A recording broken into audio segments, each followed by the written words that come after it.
اللہ الرحمن الرحیم۔ اللہم صلی علی محمد وعلی آل محمد۔ رب اشرح لی صدری ویسر لی امری واحلل عقدۃ من لسانی یفقہوا قولی۔ السلام علیکم دوستو، میں ہوں ایک عام سا مسلمان فقیر معصوم وارثی۔ دوستو، روحانی تعلیم کے اس سلسلے میں ہم آپ کو خوش آمدید کہتے ہیں اور سب سے درخواست کرتے ہیں کہ اس روحانی تعلیم کا سلسلہ اگر آپ کو سمجھ آتا ہے، اگر آپ کے دل تک ہماری بات پہنچتی ہے اور آپ کو لگتا ہے کہ ہمارے اس سیشن سے آپ کے دلوں تک، آپ کے اندر تک، آپ کی روحوں تک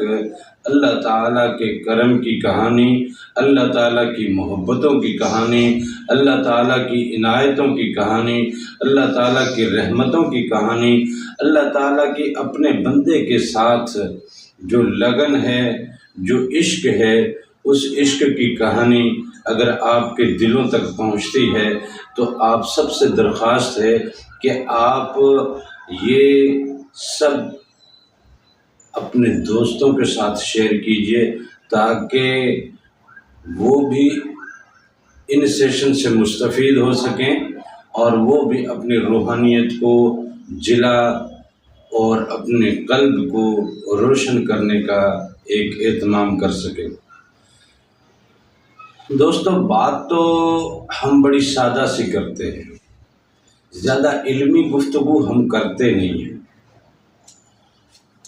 علمی گفتگو کے معاملات آپ کو کتابوں میں بھی ملیں گے اور علماء کرام بھی مختلف موقعوں پر، مواقع پہ بہت کچھ بتاتے ہیں۔ قرآن مجید آپ کے سامنے پیش کیا جاتا ہے، احادیث مبارکہ آپ کے سامنے پیش ہوتی ہیں اور بہت ساری روایتیں اور حکایتیں آپ سب تک پہنچتی ہیں، لیکن بات یہ ہے کہ شاید کوئی لمحہ ایسا آئے کہ شاید کسی کی بات کسی کے دل تک پہنچ جائے، ممکن ہے ہماری کوئی بات کسی کے دل تک پہنچ جائے۔ ہم اپنے حصے کی کوشش تو کر سکتے ہیں، ہم یہ تو نہیں کہتے کہ ہم بات کا کوئی ایسا فن جانتے ہیں کہ آپ کو جادوئی انداز سے ہم اس بات کے لیے قائل کر سکیں۔ ہم تو صرف سادہ سے لفظوں میں اللہ کی محبتوں اور اس کی عنایتوں کی کہانی آپ تک پہنچاتے ہیں کہ وہ اپنے بندے سے پیار کتنا کرتا ہے، وہ اپنے بندے سے محبت کتنی کرتا ہے۔ اللہ تعالیٰ جانتا تھا اور جانتا ہے کہ یہ جو بندہ میں تخلیق کرنے لگا ہوں اور اس کے ساتھ جو میں نے نفس لگا رکھا ہے، یہ نفس اس کی اڑان میں رکاوٹیں حائل کرے گا، لہذا یہ بندہ وہاں تک پہنچے کہ جہاں میرے انوار اور تجلیات کے مناظر اس کو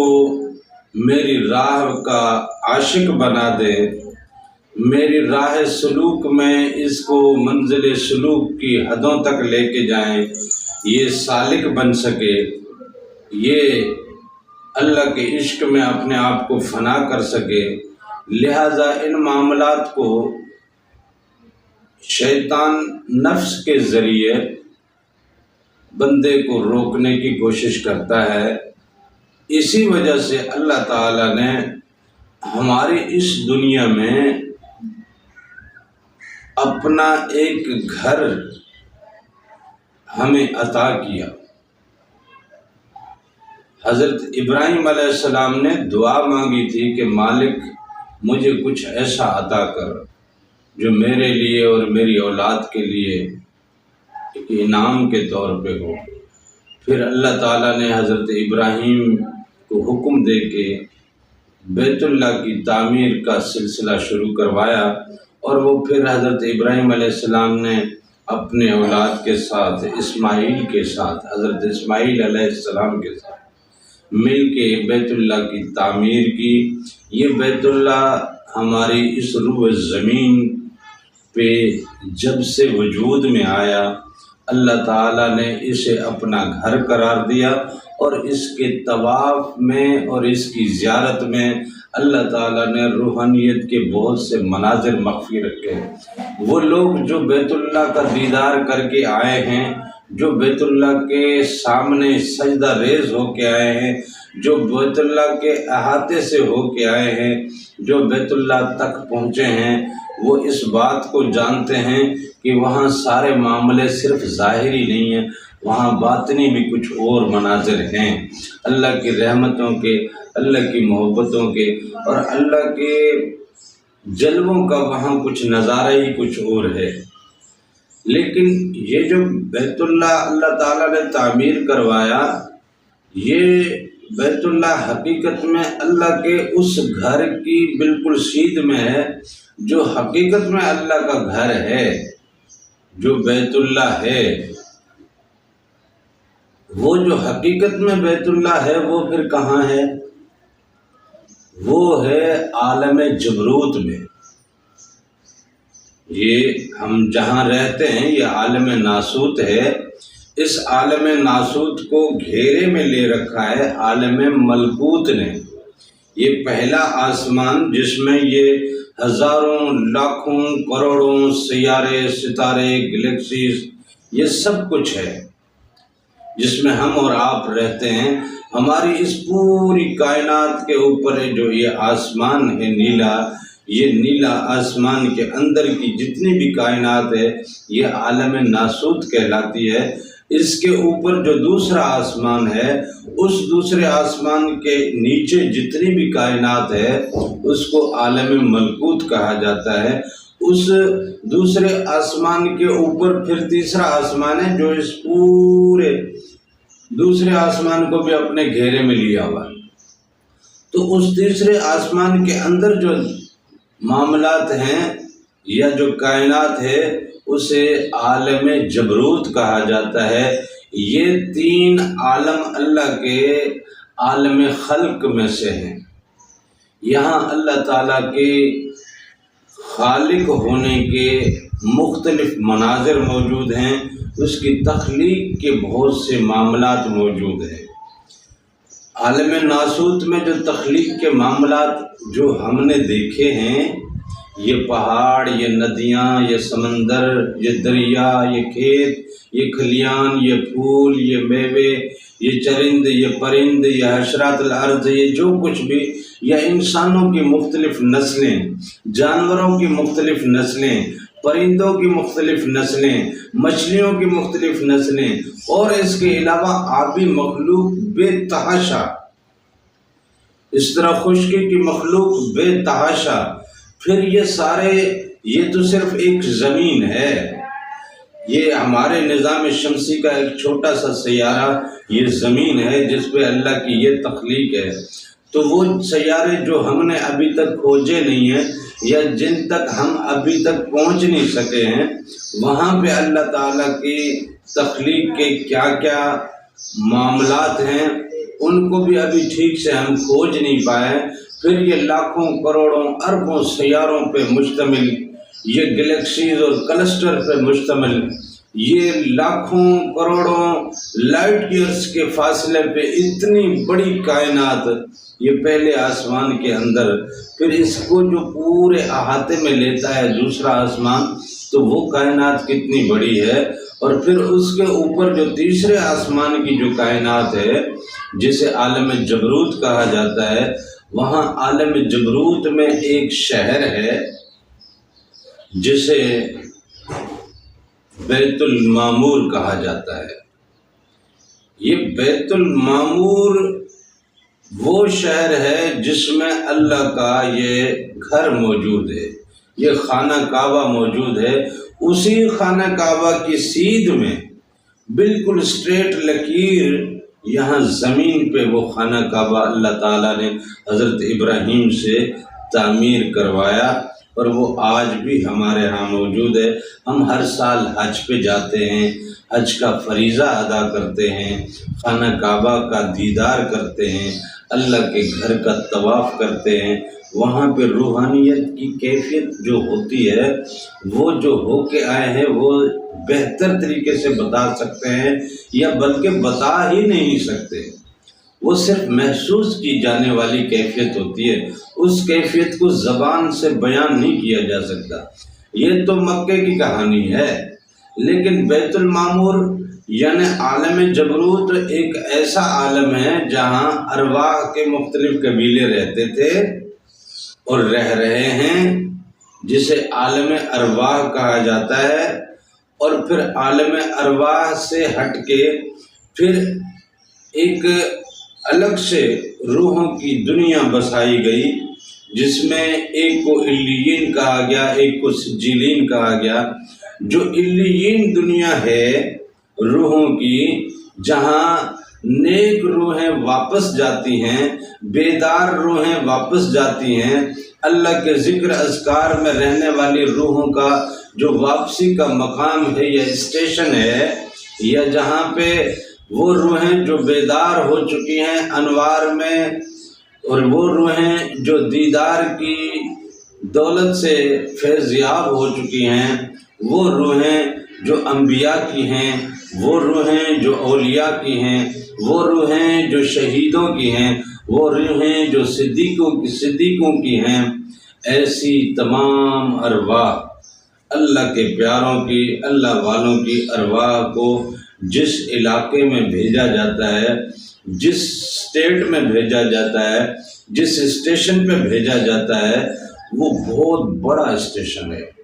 اس کا نام ہے علیین۔ اب علیین میں ایک شہر ہے جس کا نام ہے بیت المعمور۔ اب اس بیت المعمور میں اللہ تعالیٰ کا یہ گھر موجود ہے، یہ خانہ کعبہ موجود ہے، اور وہاں پہ ہر لمحے طواف ہوتا ہے۔ وہ طواف جو ہوتا ہے وہ مستی کا طواف ہے، وہ وجدان کا طواف ہے، وہ ذکر میں بے خود ہو کے اللہ کے گھر کے گرد یوں دیوانہ وار چکر لگانے کا ایک معاملہ ہے، ایک منظر ہے۔ جو وہاں تک پہنچے ہیں، جنہوں نے وہاں طواف کیا ہے، جو وہاں پیغمبروں کی اور اللہ والوں کی صحبت تک جو روحیں گئی ہیں، وہ اسی بات میں تڑپتی رہتی ہیں کہ اس جان سے آزادی ملے، ہم ہمیشہ کے لیے وہیں جا کے رکیں اور وہاں حضور پاک کی محفل ہو، حضور پاک کی اقتداء میں، حضور پاک کی امامت میں ہم نمازیں ادا کریں، ہم نوافل میں رہیں، ہم ذکر اذکار میں رہیں، ہم مستانہ وار اللہ کے گھر کا طواف کرتے رہیں۔ جیسے کچھ شمع رات کو جلائی جاتی ہے، موم بتی آپ جلا لو یا کوئی بھی شمع جب جلتی ہے تو اس کے گرد پروانے یوں اڑنے لگتے ہیں، وہ اس روشنی کے گرد یہ جو پروانے اڑتے رہتے ہیں، وہ بھی بیت اللہ بھی اسی طرح اللہ کے انوار کی بنائی ہوئی اللہ تعالیٰ کے گھر کا ایک ایسا نظارہ ہے